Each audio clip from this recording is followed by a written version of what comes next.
On the 43rd anniversary of the correction movement, great achievements and strong determination to continue. And the Syrian Army landslide victories against armed terrorist groups continue in several areas.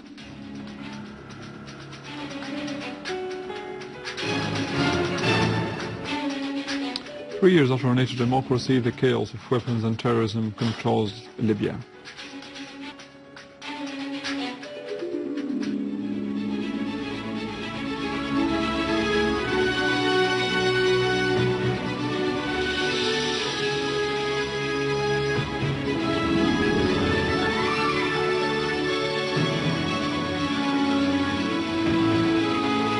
Good afternoon, this is news in English from the Syrian Army television in Damascus.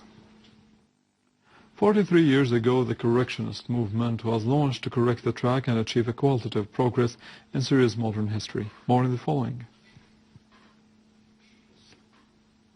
The factories, hospitals, schools, universities, and great national projects were carried out to meet the requirements of a modern state and ensure security and stability to the citizens and the homeland. Since the very beginning of the correction movement, Syria advocated the culture of resistance of Israeli occupation. The correction movement changed Syria into a main state in the region, which participated in all solutions of the problems and challenges facing the Arab region. Syria has an influential role in making history in the region, but the powers of hegemony seek to reverse Syria's achievements through recruiting mercenaries and threatening an aggression against it by the US and its tools in the region. But the Syrian people are determined to foil the conspiracy and protect their country. Russian President Vladimir Putin has discussed in a phone call with Egyptian interim President Adly Mansour the situation in Syria and the outcome of the talks held by Russia's Foreign Minister Sergei Lavrov and Minister of Defense Sergei Shoigu with their Egyptian counterparts on the 30th and 40th of this month in Cairo. Press and Information Office at the Kremlin said in a statement that Putin and Mansour voiced appreciation of the outcome of the talks held, expressing mutual keenness on expanding bilateral cooperation between the two countries. Iraqi Prime Minister Al-Maliki has asserted that Iraq would not allow that the region be turned into a den for terrorist criminals and murderers, as has been witnessed in Iraq and as it is being witnessed in Syria right now. Al-Maliki reiterated that Iraq was keen on contributing to the stability of the region, the welfare of its people, and the stand in face of those armies that aim to invade Syria or Iraq.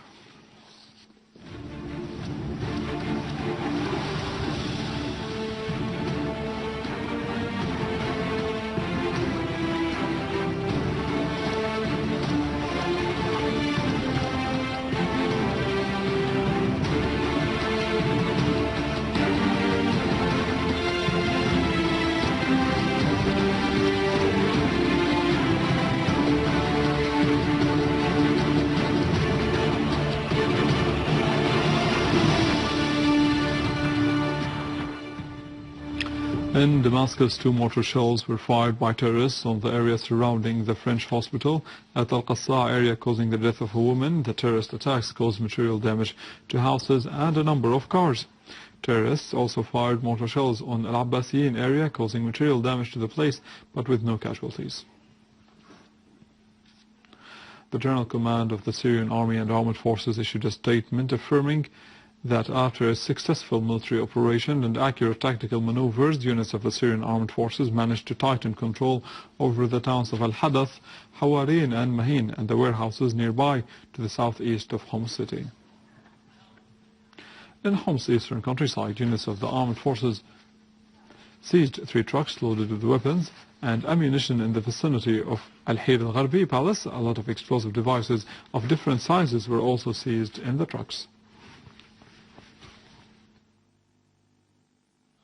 In Tel Hasel countryside, units of the Syrian Army, in cooperation with the border guards and the locals, have foiled an attempt by the terrorists who were trying to infiltrate from Lebanon via Adlin and Al-Ghaida areas, killing or wounding most of the attackers. In Harat Turkman, in Al-Husn town, and in Tel Daw, Kafarlaha, Al-Hula, Al-Khalidiyya, Al-Dar al-Kabira, and Al-Ghanto villages, units of the Syrian Armed Forces eliminated terrorist groups A Tunisian terrorist nicknamed Abu Saif was identified among the dead. Moreover, units of armed forces have discovered a vehicle loaded with tons of explosives during continuous inspection campaigns. Members of engineering units have dismantled and neutralized the explosives. Other units have eliminated terrorist groups in qualitative operations carried out against terrorist gatherings and dens in Al-Qusur, Al-Warsha, Bab Houd and Jurd al-Shaykh. In Homs countryside, a Syrian Army unit raided a terrorist hideout in Wadi al-Mawla in Tel Kalakh, eliminating a number of them and arresting others and also seizing their weapons and ammunition. Finally, in Hajira, the armed forces seized a factory used by terrorists to manufacture explosive devices, hand grenades and mortar shells in the area between Hajira and Al-Hajar al-Aswad. Huge amounts of chemical materials used in making TNT, in addition to explosive devices, grenades and mortar launchers were also found in the factory, which is one of the main hideouts for providing Takfiri terrorists with these weapons. Moving to Dar'a, where a military source has asserted that units of the Syrian armed forces have targeted a gathering of terrorists in Ataman in Dar'a countryside and eliminated the leader of the so-called battalion of Mujahideen, nicknamed Al-Jahid. Lu'ay and Muhammad al-Mutlaq, Firas Subhi and Fahd al-Khalid, in addition to destroying a 23mm cannon and 2 vehicles loaded with ammunition near the communication building and the vicinity of Al-Bina al-Zahri in Ataman. Moving to Al-Hasaka province, where units of the Syrian Army have restored peace and stability in Al-Bajira, Kharma, Sharma, Jarmaz, Al-Rakabiya, Al-Marza in Qamishli countryside.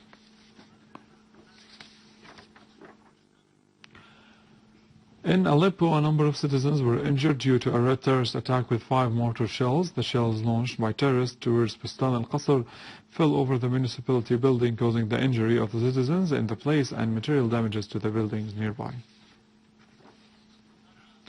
In Aleppo countryside, the army fully controlled the town of Tel Hasel and its surrounding, after a series of operations in which dozens of terrorists were killed or injured and their weapons and ammunition were destroyed. The Syrian Army has also opened the road linking the villages of Tel Shghaib and Tel Aram in Aleppo.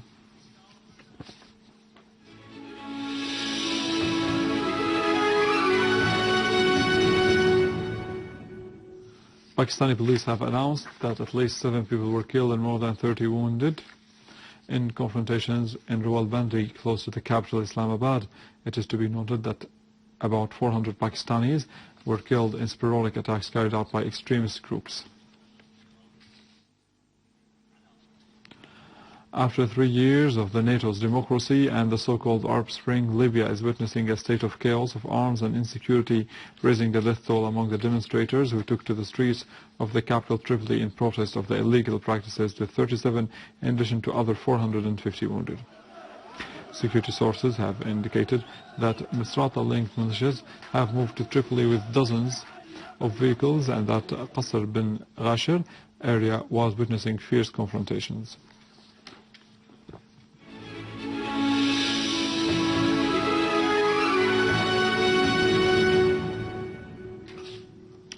Minister of Information Omran al-Zabi has inaugurated today the Club of the Youth Correspondents in Damascus. The club compromises volunteers who wish to follow up the latest events witnessed in Damascus politically or militarily. Mr. Zabi pointed out to the importance of this step as it provides training for the youth journalists and attracts them to prepare a well-trained cadres who would furnish the Syrian national cadres working in media domain with new ideas. It is to be noted that the club will upload its activities on the various social websites and on the YouTube. It will also launch a new satellite channel with the aim to complete the other media outlets and present reality and truth. With this, we come to the end of our news for today. For more information about Syria and the region and to view this bulletin again, you can visit our website in English, www.syriaonline.sy. Stay with us, the latest in the world of market and finance in our economic news, but after the break.